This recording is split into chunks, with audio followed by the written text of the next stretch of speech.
9월 17일 금요일 1일 말씀 묵상의 본문은 고린도 전서 12장 24절, 25절 2절의 말씀입니다. 우리의 아름다운 지체는 그럴 필요가 없느니라. 오직 하나님이 몸을 고르게 하여 부족한 지체에게 귀중함을 더하사 몸 가운데에서 분쟁이 없고 오직 여러 지체가 서로 같이 돌보게 하셨느니라. 아멘. 오늘 본문의 이야기는 약한 지체라고 해서 그 약한 것을 그냥 약하게 두겠느냐. 예를 들면 우리 성도들, 우리 각자의 몸을 한번 생각해 보시면 연약한 부분 있죠. 그래서 우리는 만약에 내 얼굴에 연약한 부분이 있다고 하면 그 연약한 부분을 좀 커버하려고 할 것입니다. 주근깨가 좀 많다 그러면 주근깨를 좀 가리려고 여기에 조금 더 투자하겠죠. 그런 것들을 생각해 보라라는 겁니다. 연약한 것은 다른 아름다운 것으로 대체하고 더 보태어진다, 이런 이야기를 하시면서 그럼 아름다운 것은 그냥 놔둬도 아름다우니까 그대로 둔다. 하나님께서 우리에게 왜 이런 이야기를 바울에게 하라고 하셨는가? 우리가 서로 존중하지 못하고 서로 인정하지 못하고 서로 사랑하지 못하기 때문에 한 몸인 것을 예로 들면서 이야기를 하고 계시죠. 오늘 결론은 무엇이냐? 25절 끝에 보면 오직 여러 지체가 서로 같이 돌보게 하셨느니라. 서로 돌보게 한다는 거예요. 제가 오른손잡이라고 말씀을 드렸었죠? 오른손잡이인데 왼손은 오른손보다 좀 발달하지 못한 것 같습니다. 왜냐하면 주로 오른손을 쓰니까요. 그런데 오른손을 쓰다 보니까 오른손이 더 많은 일을 합니다. 왼손은 좀 거들 뿐이죠.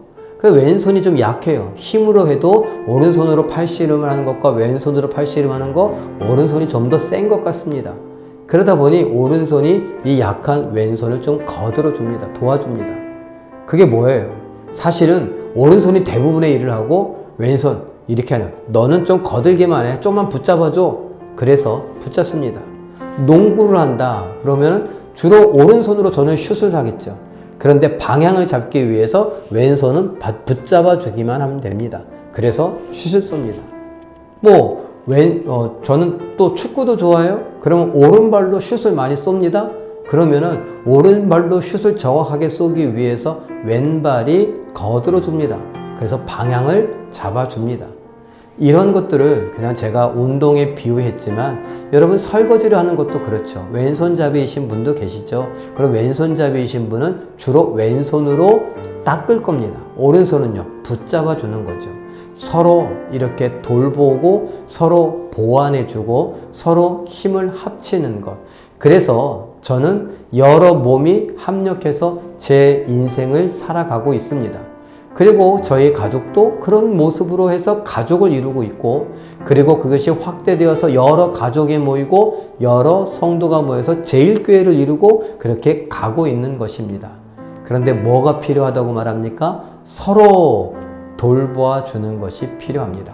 서로 붙잡아주고 서로 관심 가져주고 서로 귀 기울여주고 서로 나누어 주는 것이 중요합니다. 이런 생각을 할 수 있길 바랍니다. 힘든 거요? 다 힘듭니다. 근데 내 힘든 것만 계속 강조하며 내 이야기만 들어달라고 하면 그 사람은요, 계속 듣기만 하다 그 사람이 지쳐버리면 어떡할 거예요? 나도 그 사람의 이야기를 들어줘야죠. 내가 맨날 밥 사달라고 하면 어떡합니까? 한두 번은 나도 사줘야죠. 이런 거예요. 이게 뭐 기브 앤 테이크 이런 게 아닙니다. 서로 돌본다는 걸 설명하는 것이니 여러분, 나도 누군가의 유익이 되고 누군가를 돌볼 수 있다는 것 기억하시며, 그래야 된다는 것 기억하시며, 오늘 혹시 내가 누군가를 돌볼 수 있을까? 어떻게 돌볼 수 있을까? 어떻게 유익을 끼칠 수 있을까? 생각해 보시고 기도해 보시고 생각나는 것을 따라 성령의 감동을 따라 행해 보시는 우리 모두가 되시길 예수님의 이름으로 축원합니다. 기도하겠습니다. 사랑의 하나님, 나도 누군가를 돌볼 수 있다는 것, 누군가에게 유익을 끼쳐야 된다는 것 잘 생각해 보게 하시고 늘 받기만을 바랬다면 이제 주어야 함을, 사랑받고 관심받기를 바랬다면 이제 사랑해주고 관심을 줄 수 있는 우리가 되게 하여 주시옵소서. 성령께서 오늘을 주장하게 하여 주시고 주장해 주시고 우리가 성령을 따라 순종하며 누군가를 돌보고 위로하고 격려하고 유익을 끼치게 하옵소서. 함께하여 주심을 믿고 감사드리며 예수님의 이름으로 기도하옵나이다. 아멘. 오늘 잠깐 기도하실 때에 온 교회의 성도가 한 마음으로 서로를 사랑하며 돌보며 견고해지는 은혜를 누리게 하옵소서. 이렇게 기도하시고 오늘 하나님의 뜻에 순종하며 하나님께 영광 돌려드리는 기적의 주인공 되시길 예수님의 이름으로 축원합니다. 사랑합니다.